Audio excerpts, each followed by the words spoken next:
So he moved up here, he came back down to visit, and I was leading worship for some kids, and I didn't have a bass player that day. So I said, hey Jamie, why don't you come and play bass? Even if it's on your keyboard. And he said, okay. But I had a bass that day, so I gave him a bass and an amp, and he played with me, and then I think he came back and packed up his keyboard, and he's been playing bass ever since then. So I just want to tell Alive and Kickin', you're welcome. There's some things we need to discuss.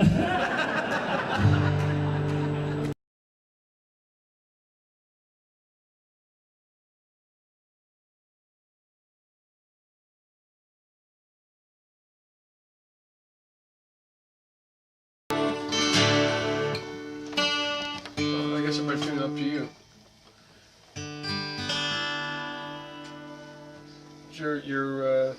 Your D.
My name is Randy. I'm James' brother, and this is James' other brother, Rob.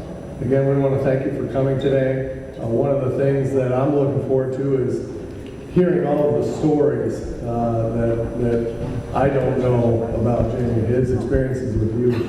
The other thing I'm looking forward to is I'm hoping Alive and Kickin' is going to blow the roof off this place.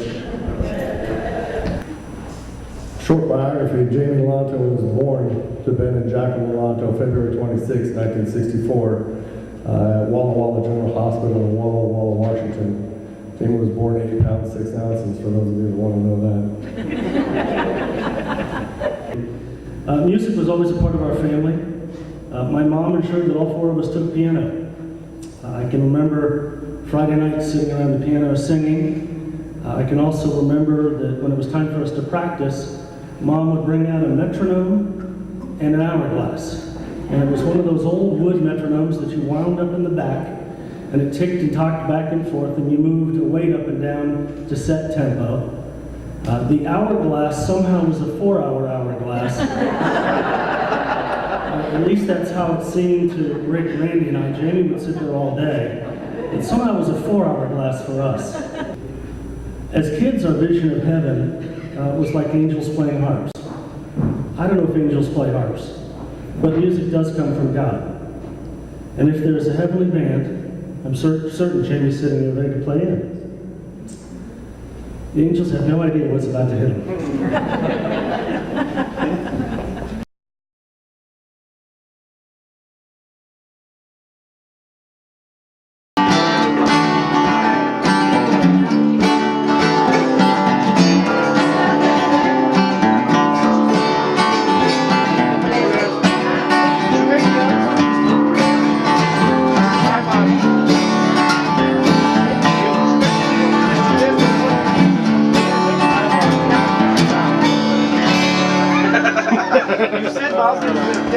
That's fun, man. Yeah, man. That's nice strings, man. So you're part of the nation, huh? Yeah. Yes, I am. Yes, I am. Part of the nation? Red Sox nation. Red Sox. First, I want to say that God is love, and Jamie was love, and he united all of us from so many different backgrounds in that love. Her name is Anita Carnaby. She owns a music school in town called Music Elements, and Jamie was our piano instructor for the past 4 years. She met Jamie at Byam Elementary School, which is a local school here in town. They were both performing as part of a parent talent show to raise money for the school. Jamie was performing in a band for the show, and his drummer let her use his kit for one of her performances.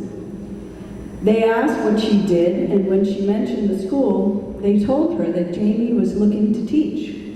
She chatted a bit, and she knew immediately that Jamie would be a perfect fit for our school. And he was. Jamie was loved by everyone. Both students and parents adored him. And what's not to love? Every day, he came to work, and he would greet us with a, "How you doing?" and a great big smile and a chuckle. She could share, and I could share a million stories about Jamie, but the bottom line will always be how nice a person he was. And if you looked up the word kindness and talented in a dictionary, you would find Jamie Londo's photo next to that description.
made a comment about how religious Jamie was. Believe me, during football season, every Sunday, I would hear him say, God, don't let them score, or God, please let them score.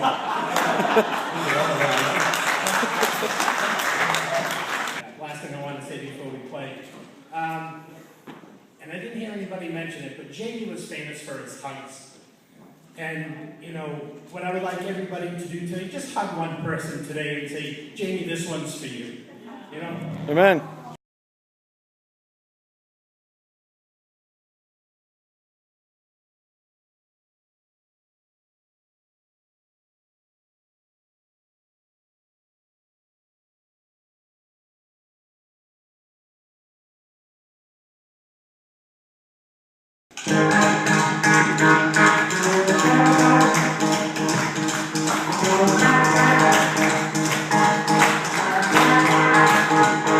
Rumors spread round that Texas town about that shack outside the rain. You know what I'm talking about? Just let me know if you want to go to that home out on the range. I said, can we make some noise for Jamie or what? That's it.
That's fun, man. Yeah, it is, man. I like that.